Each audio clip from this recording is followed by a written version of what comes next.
Pernah nggak sih kepikiran mana yang lebih penting, hak kita sebagai individu atau kebaikan untuk orang banyak? Nah, hari ini kita akan ngulik jawaban ulik dari Indonesia untuk pertanyaan itu. Jawabannya adalah Pancasila, sebuah filosofi yang jadi kunci aksi penyimbangan ini. Oke, coba kita dalemin. Setiap masyarakat, dimanapun itu, pasti harus nemuin jawabannya sendiri. Gimana caranya menyeimbangkan kebebasan pribadi dengan keharmonisan kelompok. Ini tuh kayak tarik ulur yang nggak ada habisnya kan?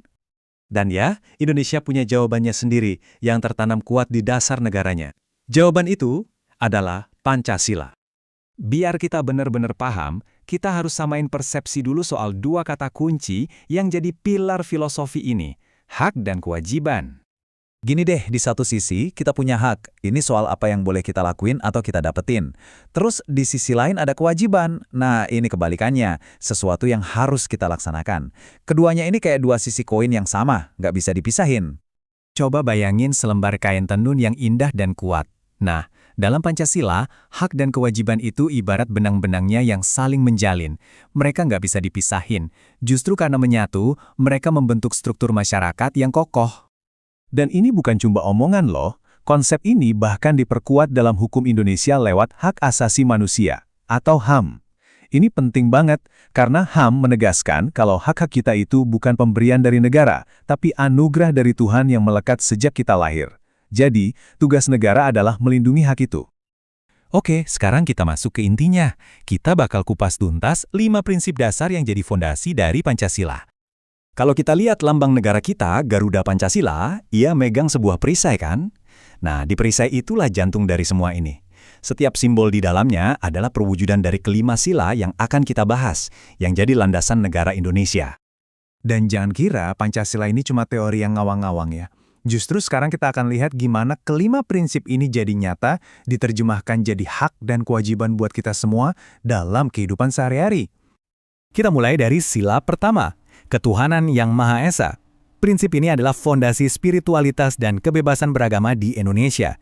Sila ini mengakui kalau nilai-nilai ketuhanan itu adalah bagian yang nggak terpisahkan dari kehidupan kita sebagai bangsa.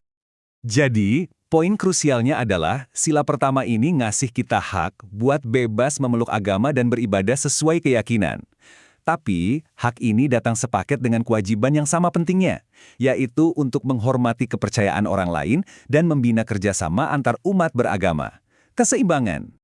Nah, dari hubungan manusia dengan Tuhan, sekarang kita geser ke hubungan antar sesama manusia.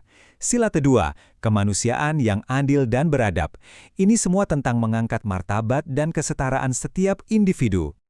Artinya, sila ini menjamin hak setiap orang untuk diperlakukan secara adil dan bermartabat. Terus kewajibannya, ya kita harus mengembangkan rasa cinta kasih, tenggang rasa, dan empati terhadap sesama. Intinya sih, jadi manusia yang memanusiakan manusia lain. Prinsip ketiga ini ibarat lem supernya bangsa, persatuan Indonesia. Di tengah keberagaman kita yang luar biasa, suku, budaya, bahasa, prinsip ini menekankan kalau persatuan nasional itu nomor satu. Hak kita adalah jadi bagian dari bangsa yang utuh ini. Tapi, kewajibannya juga besar. Menempatkan kepentingan bangsa di atas kepentingan pribadi atau golongan, dan bahkan siap berkorban demi negara.